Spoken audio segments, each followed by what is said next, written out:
தாத்தா, உலக அதிசயங்கள் 7 தெரியுமா என தாத்தாவை கேட்டான்.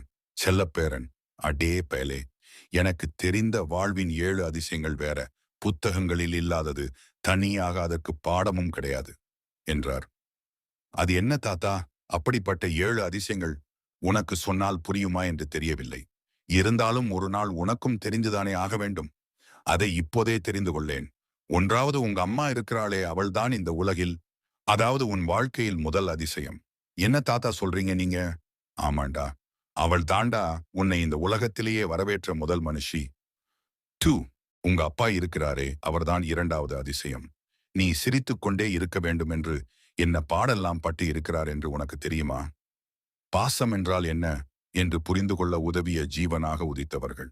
எனவேதான் உன்னுடன் கூட பிறந்தவளோதான் மூன்றாவது அதிசயம்.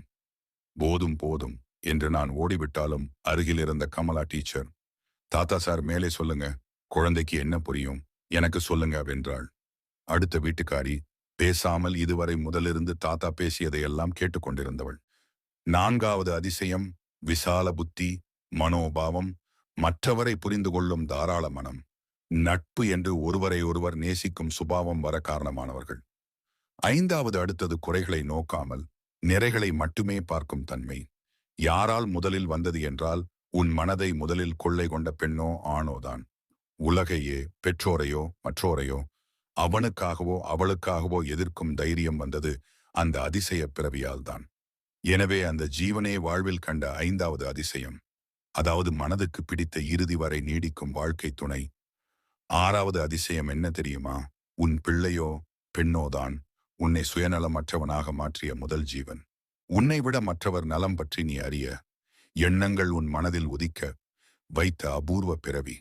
பிள்ளைக்கோ பெண்ணுக்கோ விட்டுக் கொடுக்காத, தியாகம் செய்யாத அப்பனோ அம்மாவோ உலகிலேயே இல்லையே. அசாத்தியமாக இருக்கிறது சார். கடைசி ஏழாவது அதிசயம் என்று எதை சொல்ல போறீங்க?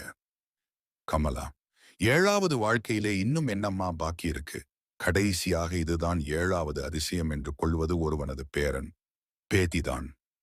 உங்களுக்கு மீண்டும் உலகில் வாழ வேண்டும் என்ற ஆசையை, எண்ணத்தை முதலில் வளர்த்த அதிசயங்கள்.